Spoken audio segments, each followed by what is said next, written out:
glad you could join us. We've been looking at John's Gospel and today we're focusing on John chapter 3. Basically, it's a conversation between Jesus and Nicodemus, and we'll find out a bit more about Nicodemus in a moment. But it really triggers some questions, and for instance, where do you belong?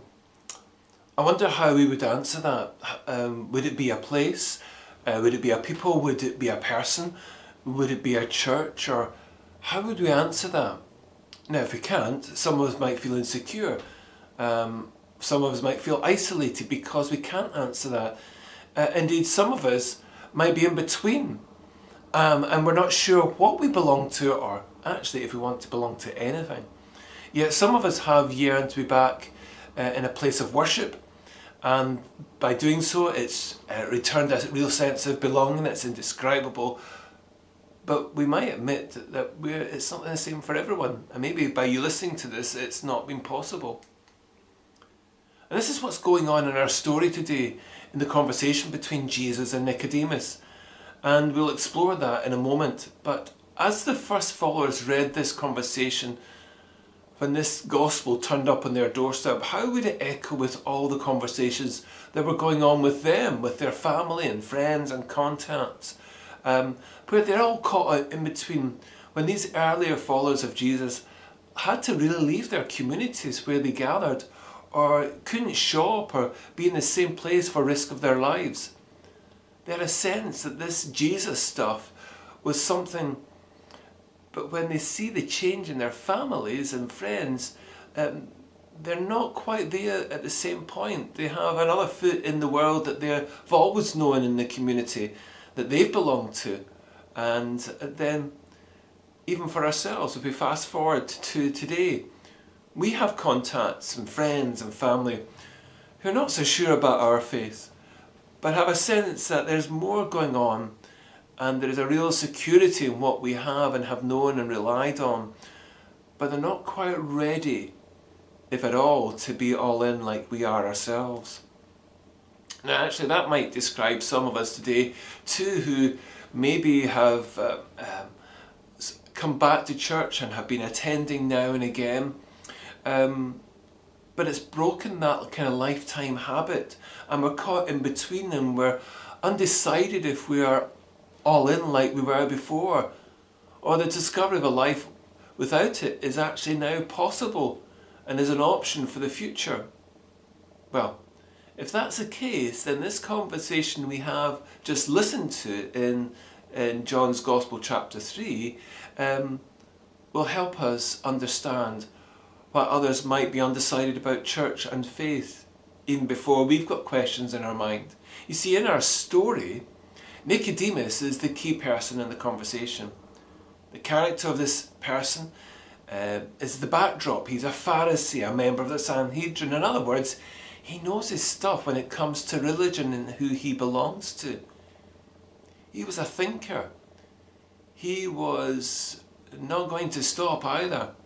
The Pharisees at that time were really popular. They were giving us some new ideas, but Jesus was seeing right through them. And yet, he was one who acknowledged Jesus in this conversation as teacher and a healer sent from God. Yet comes at night to visit Jesus so no one would notice or think that he's jumping ship or he's betraying his heritage. But it could also be almost like a secret believing without any public belonging. Maybe he was fearful that he might miss out, and fearful that it's all a big mistake. So for the early church, finding its own feet, there were those who could see the change in their family members' lives but were fearful of being associated with them, especially since they were a new group and viewed with suspicion. And when that happens, they are persecuted and bullied from different groups. They might be scared because they're secure where they are, and in their view at that moment it's not worth the sacrifice or the hassle or grief that they could experience by becoming a Jesus follower. And yet we see in the story of the Gospel that in chapter 7, Nicodemus is actually arguing in his very own group, the Sanhedrin, against Jesus' arrest. And then later again in chapter 19, when the Gospel finishes, he brings spices for Jesus' burial. We're having clues here of a journey of Nicodemus following and making a tentative decision. Perhaps the counter that we have seen in John chapter 3 was more life-changing inwardly than we realise. And sometimes someone may not change direction or outwardly show they belong, but they feel conflicted inside and they're beginning to literally be rewired from the inside out. And when Jesus says that these things, what triggered that process for that rewiring to take place? I wonder what we can learn. Well, I think he explained to Nicodemus that his way of thinking was not going to work out everything. And sometimes we can think like that too. We think we can sort out the world's problems by thinking them through on our terms, but we don't have the full picture. And the early church followers were faced with extremes. There was religion that was hiding away from the big bad world, and so such groups became exclusive, you were either in or out.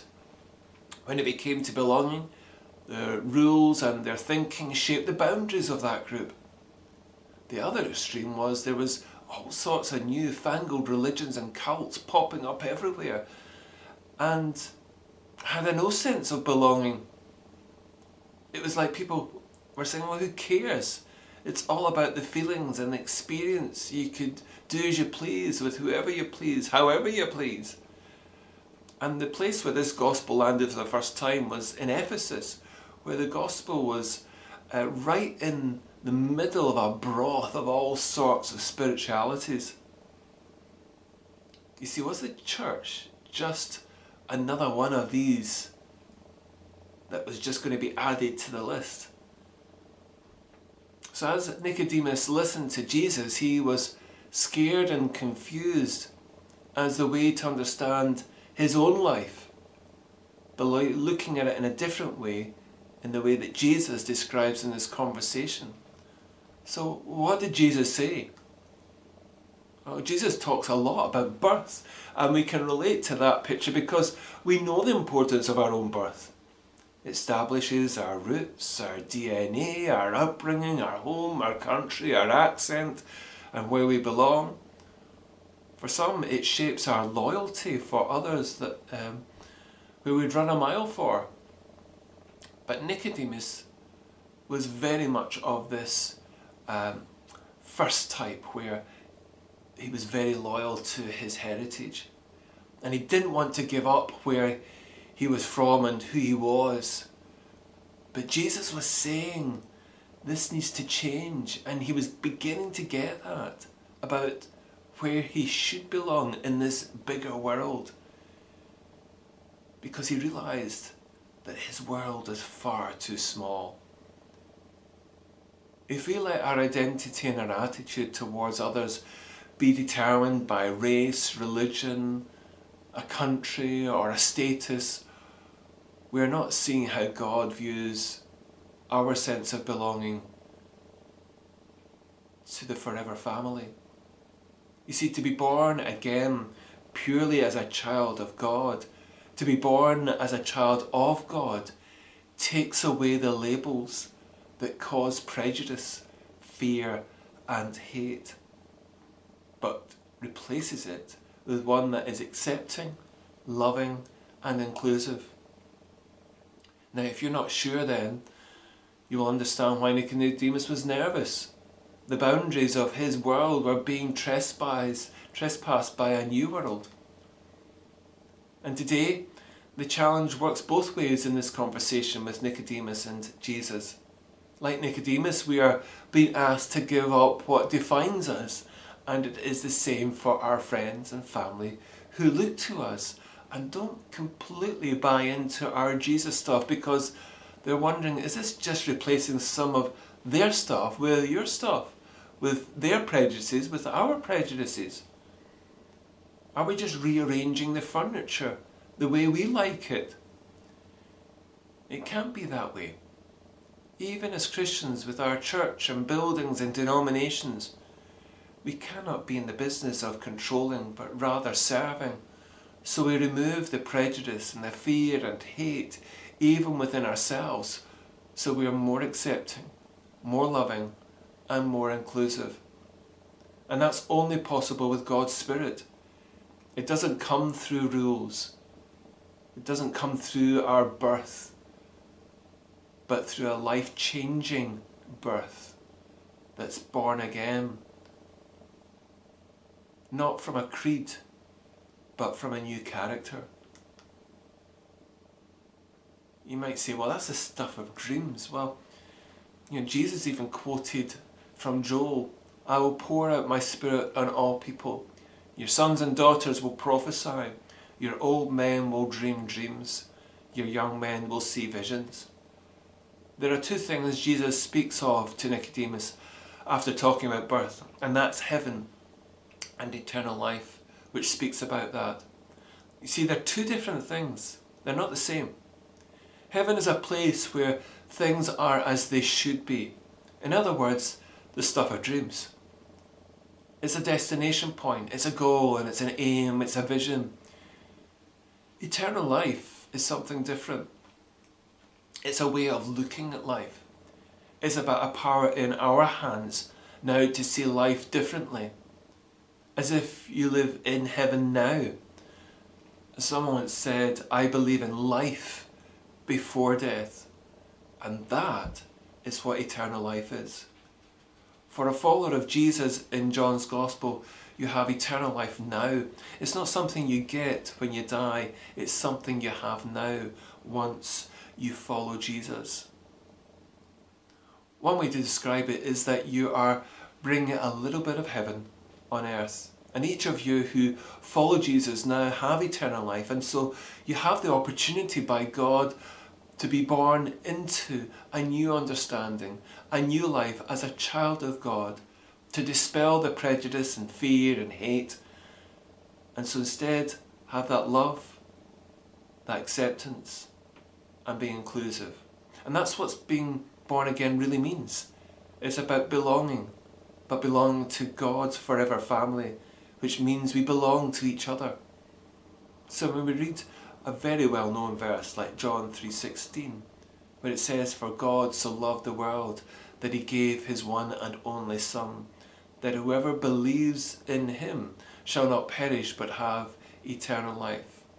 For God did not send his Son into the world to condemn the world, but to save the world through him. That is the stuff of dreams. But through eternal life, we can start living it now. Thanks for listening and take care.